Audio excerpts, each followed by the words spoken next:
President of China, मतलब China के राष्ट्रपति के बारे में पढ़ेंगे। तो शुरू करते हैं। जो चाइना में राष्ट्रपति है उसके पास कोई वीटो पावर नहीं होता, ठीक है।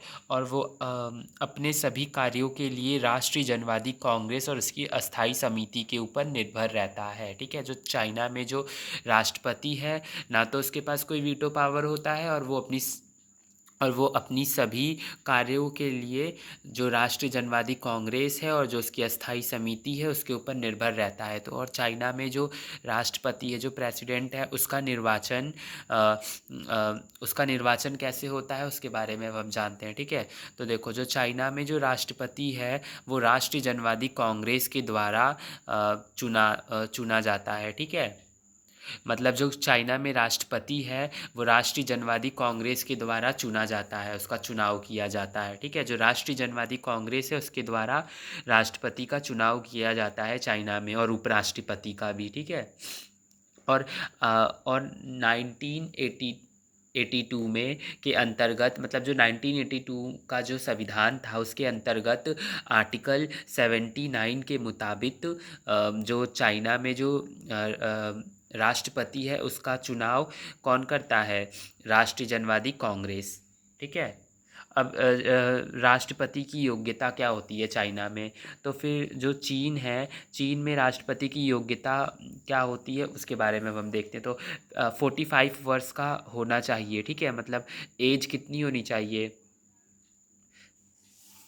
45 वर्ष, ठीक है। और 2 बार ही केवल राष्ट्रपति बन सकता है, और कार्यकाल कितना होता है? कार्यकाल 5 साल का होता है, ठीक है। ड्यूरेशन 5 साल का होगा, और केवल 2 बार ही राष्ट्रपति बन सकता है। और माता अधिकार का अधिकार होना चाहिए उसके पास, मतलब कि वोट देने का अधिकार होना चाहिए जो राष्ट्रपति बन रहा है, ठीक है।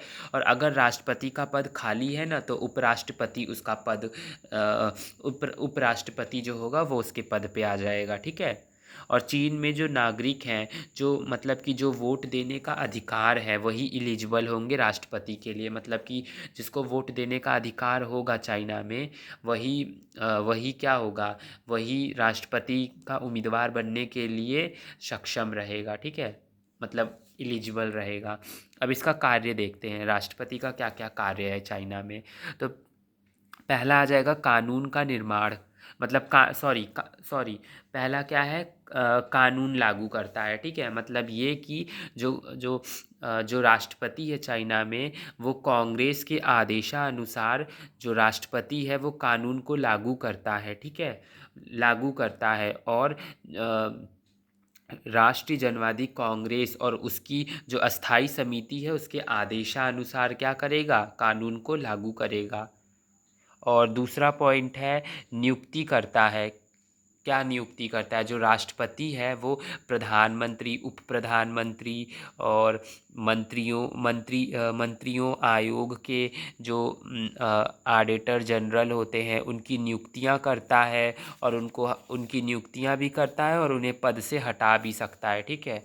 ये नियुक्ति भी करता है और नियुक्ति से हटा भी सकता है। किसको किसको? प्रधान को, राज्य परिषद के महासचिव को, और को नियुक्त करता है और उनको हटा भी सकता है, ठीक है। तीसरा आ जाएगा सैनिक कानून लागू करना। ये किसकी विशेषता है? ये राष्ट्रपति की विशेषता है। क्या? कि वो सैनिक कानून जो होते हैं उसको लागू करता है, सैनिकों से संबंधित कानून को लागू करना। चौथा, क्षमादान की घोषणा। जैसे जो अपराधी हैं उनको क्षमादान करने की घोषणा कर सकता है, ठीक है। उनको क्षमादान कर सकता है। पांचवा है आपातकाल घोषणा। मतलब जो भी आपातकाल, इमरजेंसी में जो भी घोषणाएं करनी होंगी वो राष्ट्रपति करेगा। छठी विशेषता है राज्य की ओर उपाधि प्रदान करता। जो मतलब ये कि जो राष्ट्रपति है चाइना में, चीन में, वो राज्य की ओर से उपाधियां प्रदान करता है। किसको? नागरिकों को, लोगों को, ठीक है। फिर सातवां आ जाएगा उपाधि देता है और आपातकाल की स्थिति की घोषणा करता है, ठीक है। और प्रतिरक्षा के लिए तैयार होने का आदेश देता है। जैसे कि इमरजेंसी के समय, मतलब आपातकाल के समय लोगों को तैयार होने के लिए आदेश देता है, ठीक है। और आठवीं विशेषता है सार्वजनिक क्षमादान की घोषणा करता है, जो अपराधी होते हैं उनको माफ़ कर सकता है।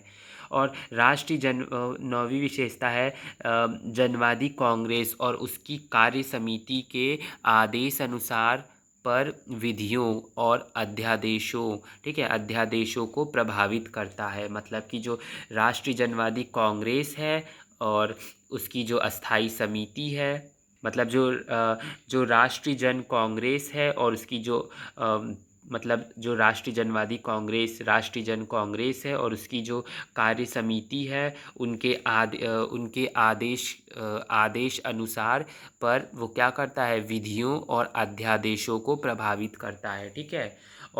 और जो चीन में आने वाले जो भी विदेशी, नौवीं विशेषता क्या है, जो चीन में आने वाले जो भी विदेशी राजनीतिक प्रतिनिधि होते हैं, प्रतिनिधियों को स्वागत करता है। मतलब जो विदेश से जो भी प्रतिनिधि आते हैं, राजनीतिक प्रतिनिधि, उनका क्या करता है, उनका चाइना मतलब अपने देश में, मतलब कि चीन में उनका स्वागत करता है। कौन करता है? राष्ट्रपति। क्या करता है राष्ट्रपति? जो राष्ट्रपति होता है चीन में, वो चीन में जो भी आने वाले विदेशी राजनीतिक प्रतिनिधि होते हैं उनका स्वागत करता है, ठीक है। जो भी गेस्ट होंगे उनका स्वागत करेगा चाइना में। अब इसकी स्थिति के बारे में देखते हैं, तो इसकी स्थिति कैसी है। तो अधिकांश कार्य जो होते हैं वो औपचारिक हैं, ठीक है। क्या? अधिकांश कार्य क्या है? औपचारिक है। और दुर्लभ है राष्ट्रपति, मतलब राष्ट्रपति की स्थिति जो है चाइना में वो दुर्लभ है। और विदेशी राजदूतों का स्वागत करता है ये, और विदेश संबंधी जो कार्य होते हैं उनको भी करता है, और राज्य का प्रतिनिधित्व करता है, मतलब जो राज्य है उनका प्रतिनिधित्व करता है। और चीन के जो राजनीतिक प्रतिनिधि होते हैं उनको दूसरे देश में नियुक्त करता है और उन्हें वापस भी बुलाता है। फिर अगला पॉइंट आ जाएगा, दूसरे देश के साथ की गई संधि को लागू करता है और उन्हें रद्द भी कर सकता है, ठीक है।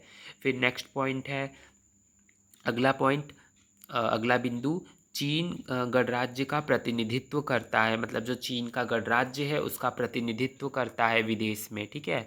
और फिर है अगला बिंदु, अगला पॉइंट, सैनिक कानून को लागू करता है।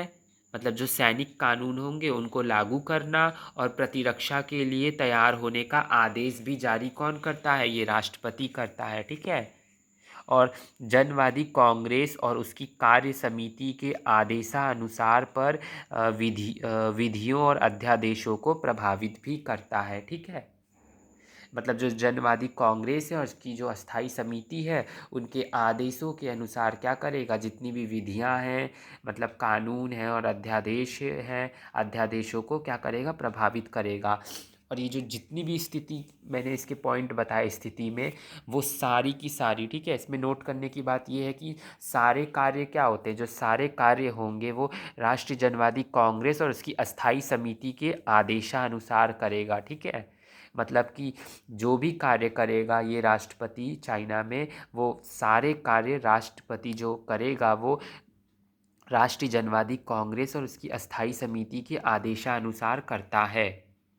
और विदेश में जो संधियों को मान्यता देता है और उन्हें रद्द भी कर सकता है राष्ट्रपति, ठीक है। और विदेश में चीन का प्रतिनिधित्व भी करता है, ठीक है। और ये जो राष्ट्रपति जो है वो अपनी समस्त शक्तियों का प्रयोग राष्ट्रीय जनवादी कांग्रेस और उसकी अस्थाई समिति के अनुसार ही कर सकता है, ठीक है। सब कुछ जो भी कुछ करना है उसे उसको राष्ट्रीय जनवादी कांग्रेस और उसकी अस्थाई समिति के अनुसार करना होगा, ठीक है। ये सारे जो पॉइंट हैं उसमें, ठीक है। मतलब ये जितने भी कार्य करता है, जो भी इसकी स्थिति है वो स्थिति इसकी काफ़ी दुर्लभ है, और ये जितने भी कार्य करेगा वो सारे की सारे राष्ट्रीय जनवादी कांग्रेस और उसकी अस्थाई समिति के आदेशानुसार करेगा, ठीक है। तो निष्कर्ष में हम इसको लिखेंगे कि जो चाइना में जो प्रेसिडेंट है, मतलब चाइना में जो राष्ट्रपति है वो काफ़ी कमज़ोर है, काफ़ी दुर्लभ है, दुर्बल है, काफ़ी कमज़ोर है, काफ़ी दुर्बल है और कमज़ोर है। राष्ट्रपति की स्थिति इस पर निर्भर करती है कि साम्यवादी दल में उसकी स्थिति कैसी है, ठीक है। जो राष्ट्रपति है चाइना का, उसकी स्थिति ना, मतलब उसकी जो स्थिति है मतलब ये कि जो राष्ट्रपति का जो स्थान है वो इस पे निर्भर करता है कि साम्यवादी दल में जो उसकी स्थिति है वो कैसी है। मतलब ये कि चाइना में जो राष्ट्रपति है उसका स्थान इस पे निर्भर करता है कि जो साम्यवादी दल है उसमें राष्ट्रपति की जो स्थिति है वो कैसी है, ठीक है। और 1982 के संविधान, जो नया संविधान में राष्ट्रपति और उपराष्ट्रपति के पद की स्थापना की गई, ठीक है। कब की गई? 1982 के संविधान में, मतलब जो नया संविधान था, चौथा संविधान, उसमें राष्ट्रपति और उपराष्ट्रपति के पद की स्थापना की गई। चीन की आंतरिक और संस्थागत अस्थायित्व दूर करने का प्रयास किया गया इससे, ठीक है। और प्रधानमंत्री और अन्य मंत्री आयोगों के सदस्यों का नियुक्ति कौन करता है? राष्ट्रपति करता है, ठीक है। और इसकी जो स्थिति है वो कैसी है? राष्ट्रपति के अधिकांश कार्य मात्र औपचारिक हैं। मतलब ये कि वह इन कार्यों को राष्ट्रीय जनवादी कांग्रेस और उसकी अस्थायी समिति की इच्छा के अनुसार करता है, ठीक है। और यह आंतरिक और बाह्य दोनों तरह से चीन के राज्य प्रतिनिधि के रूप में कार्य करता है, ठीक है। और पद संभालने से पहले पद की संवैधानिक शपथ पढ़नी आवश्यक होती है, ठीक है।